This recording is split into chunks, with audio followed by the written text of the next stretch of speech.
இந்த கூறு உள்ள இப்படி அடிச்சிட்டு வந்தா ஒரே லைனாக வரணும்.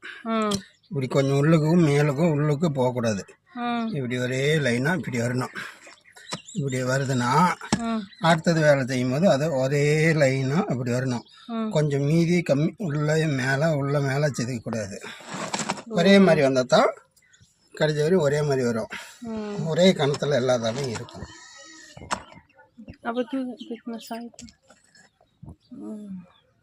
அப்படியே ஒரே மாதிரியே வந்துருக்குதியாப்பா.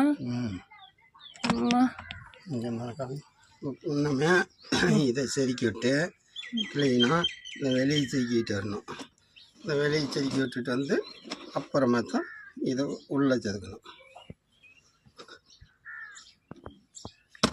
அப்போ இது கால்வாசி வேலை தான் முடிஞ்சிருக்குதாப்பா? கால்வாசி வேலை தான் ஆயிருக்கு.